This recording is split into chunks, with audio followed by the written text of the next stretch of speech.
मी Nitin भाईती from विश्वा science lab. Me Shyam Pawar from Buldhana. Sir आपण इतक्या लांबून आला तर त्याचं पहिली गोष्ट थँक्यू की तुम्ही इतका लांबचा प्रवास केला, विश्वा सायन्स लॅबमध्ये आले. तुमची पण मुलगी आहे आणि शेवटी काही तुम्ही अजून पण पॅरेंट्ससोबत आलेला आहात. हो. तर काय कारण असेल की तुम्ही इतक्या लांबून विश्वा सायन्स लॅबला आला? आता मी स्वतः माझे थेअरी क्लासेस देतो, पण थेअरी क्लास आता ही जी परीक्षा आहे ही टप्प्यांमध्ये होते. तर पहिलं आपलं थेअरी कन्सेप्ट, नंतर प्रॅक्टिकल.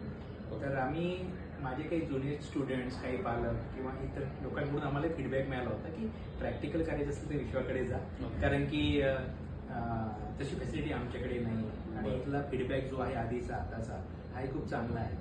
तर मुलांना उपकरणं हाताळण्याला मिळावे, त्यांचा कॉन्फिडन्स वाढावा, त्यांना इतर मुलांसोबत इंटरॅक्शन व्हावी की इतरही कशी मुलं असतात औरंगाबादची, तुमच्याकडे सगळीकडची मुलं येतात. नाहीतर काय होतं की ती गावातले 4-5 मुलं असतात, तर त्यांच्यातच ती कॉम्पिटिशन राहते आणि ही आपली एक प्रकारची रिजनल लेवलची कॉम्पिटिशन आहे. तो अनुभव त्यांना विश्वात मिळतो.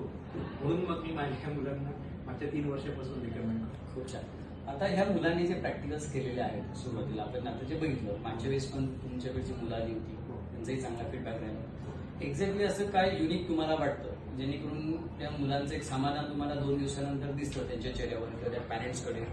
असं महत्वाचं म्हणजे सर इथलं वातावरण, म्हणजे इथे टीचर फ्रेंडली आहे.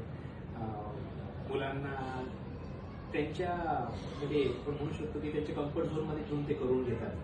त्यांना असं अवघड वाटलं तरी ते समजून सांगतील, त्याचे उत्तर सांगतील, तर मुलांचा कॉन्फिडन्स वाढतो आणि उपकरणं हाताळताना इथे त्यांना सहज करतात, दे फील कम्फर्टेबल.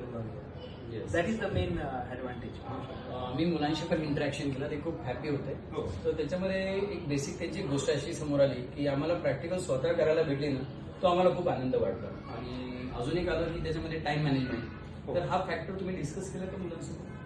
हो, आता मी जसं मुलांना नेहमी सांगतच राहतो, पण कसं होतं की थिअरी आणि प्रॅक्टिकलमध्ये शेवटी फरक पडतो. बरोबर. आपण कितीही म्हटलं ऑनलाईन म्हणजे पेपरवर क्रिकेट खेळणं आणि ग्राउंडवर खेळणं, तर तो ग्राउंडवर खेळण्याचा अनुभव आम्हाला घ्यायचा होता, म्हणून आम्ही विश्वास. नाही तर मी थेअरी शिकवतो मुलांना, तुम्ही सांगितली थेअरी त्यातली बरीचशी माहिती होती, काही नवीन कळली असेल, पण त्यांना ते इथं म्हणतो ना की ते करायला म्हणजे ऑन द ग्राउंड करता आलं त्यांना, ते जास्त महत्वाचं आहे. येस. मला अजून तुमच्या एक विद्यार्थ्याकडे स्टुडंटकडून कळलं की माझं जे प्रेशर मला आलं होतं की नाही अरे कसं होईल काय होईल इतक्या मुलांमध्ये, पण मी जेव्हा ते खूप नॅचरली केलं ना इतक्या साऱ्या मुलांमध्ये, मला खूप कम्फर्टेबल वाटलं आणि माझी फायनलची भीती आता कमी झाली आहे. मला वाटतं तो खूप मोठा पार्ट असतो ऍज अ टीचर, तुम्हालाही तो माहित आहे. कॉन्फिडन्स लेवल हा वेगळा पार्ट आहे, तो जर चांगला असेल तर पेपर अजून चांगल्या प्रकारे मुलं प्रॅक्टिकलला अटेंड करू शकते.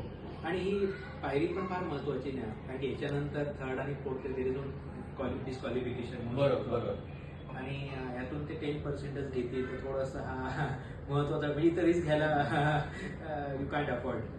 म्हणून मग म्हटलं आपण विश्वाला जाऊया. थोडा त्रास होतो आम्हाला, पण इथं आल्यावर तो काही त्रास जाणवत पण नाही. आणि तुमची फीज वगैरे पण सर अफोर्डेबल आहे, असं तुम्ही जास्त असं नाही, म्हणजे इट्स ओके. तोही मुद्दा येतो कधी कधी, बरोबर, थोडंसं आम्हाला येण्याचा त्रास होतो, पण थोडा आम्ही सहन करतो. थँक्यू सर, तुमचे खूप चांगले इनपुट्स आणि स्टुडंटकडून आम्हाला फीडबॅक भेटतो आणि तुम्ही प्रत्येक वर्षी येतात. Special thank you sir. Thank you sir.